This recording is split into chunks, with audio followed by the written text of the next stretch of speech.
It's actually amazing how much Andrew Tate has blown up in the last few weeks, and it's premeditated. We know that because we've heard him outline his plan that he put in place to take over the internet and possibly the world, because he is the top G and his name is in the mouth of everybody. Absolutely everybody. My name is Andrew Tate. Where's Andrew Tate when you need him? Yes, Andrew Tate, more in the Tate zone. I heard this quote the other day that I want to share with you guys. Now, I'm paraphrasing here, but it goes like this. The person who goes to the gym every single day, regardless of how they feel, will always beat the person who goes to the gym when they feel like going to the gym. The man who goes to the gym every single day, regardless of how he feels, will always beat the man who goes to the gym when he feels like going to the gym. He's such a character. He's awesome. I love him. Andrew Tate. Andrew Tate. Dude, Andrew Tate. That would be a huge. He hit me up this morning. What? He said, let's do it. That's all he said. We have guest Andrew Tate coming on later. Andrew Tate. Andrew Tate. Andrew Tate. People are talking about Andrew Tate versus Jake Paul. I can understand why everybody is talking about Andrew Tate. He's a GigaChad and people want to follow people like him. In terms of Jake Paul, I don't get it. I've never gotten it. And I'll tell you why I think it's ridiculous that all these MMA combat sport commentators are even bringing up Jake Paul and Andrew Tate's name in the same sentence. Before I do that, if you could hit subscribe and maybe share out the video, that would help me a lot. Cheers. So why is it not ridiculous for all these commentators and combat sports, ex-fighters, everyone to be talking about Andrew Tate? Because he's a world champion. He's a 4-time kickboxing world champion, and he did it when he had no money, when he was a brokey. He did it from the ground up. He had the passion. He trained every day of the week whilst holding down a wagey job. He did it all, and he got to a position where he got a little bit of notoriety and he got a little bit of money. Not the money he has now, but it got him on the same path. So in terms of the hard grind to make it in combat sports, we've seen this with all the UFC fighters, we see this with all the big boxers.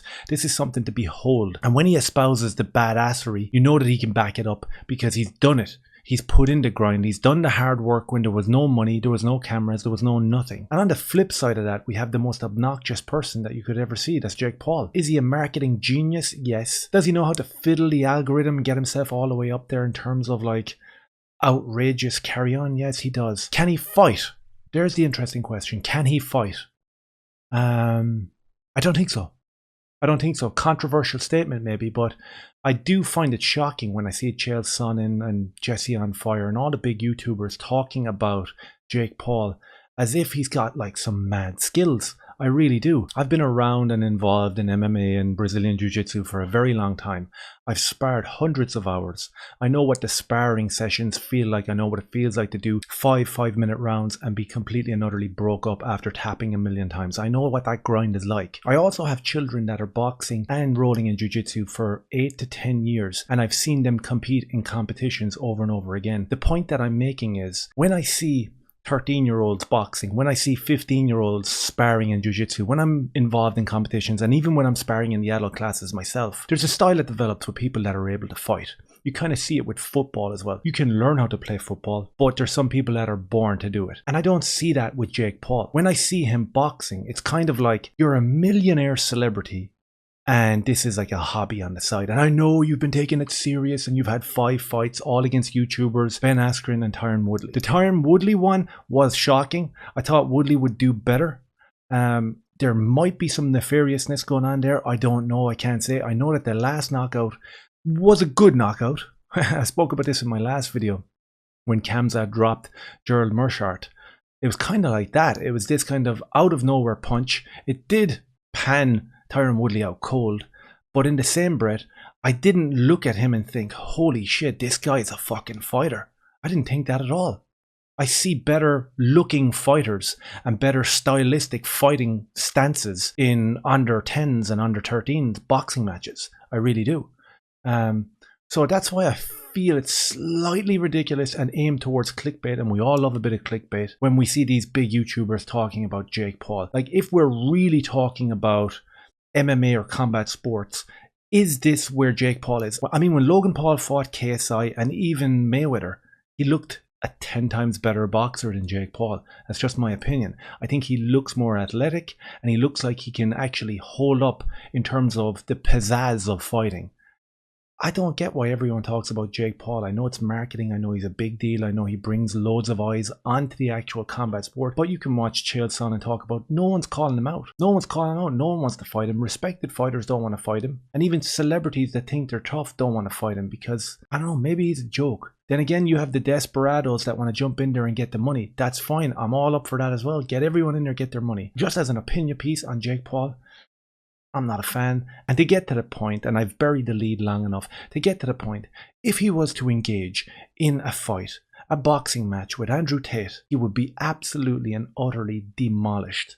There's absolutely no question in my mind. I was watching a Chael Sonnen video today, and today's the 14th of August, and he spoke about his friend, a UFC fighter from Britain, I believe, Luke Barnatt, and he said that he was on his way over to spar with Andrew Tate. Now, of course, you have this story, when Andrew Tate knocked out the UFC fighter Luke Barnatt with a thunderous body kick, and there's a video going around. It says that it was published in the last week, so I'm trying to figure out the timeline here. Did he spark out this UFC fighter in the last week, and this guy's returning for another sparring session, or is the timeline all jumbled up? Regardless of that, let's have a quick look at it.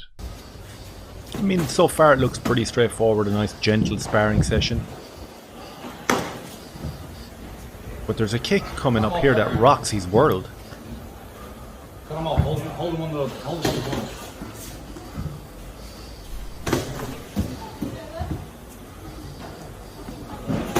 Hold him there. Good shot.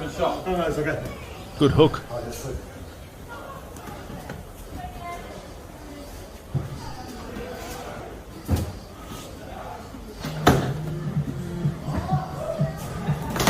Boom! Let's see this kick one more time. Bang! This is the one that broke the ribs apparently. These are sparring sessions and you can't take too much away from that, but what you can take away from it is that Andrew Tate is a badass in a sparring session and he's a 4-time world champion kickboxer. And in terms of bringing all that to a Jake Paul fight, I don't think there's a competition there. I really don't think that there's a competition there. Don't get me wrong. If by some anomaly Tate was to get knocked out by Jake Paul, that would be some thunderous kick to the G Nation that's following him, I can tell you that much. But I'd put money on Tate right now to take his head off in the first round. And with these divisive characters like Jake Paul or Paddy Pimblett, you can see that there's a good split down the middle. There's a lot of people out there would only love to see these guys get their jaws twisted. And who better to do it but a guy like Andrew Tate? Do me a favor, if you like this, subscribe, comment, let me know your thoughts. Cheers.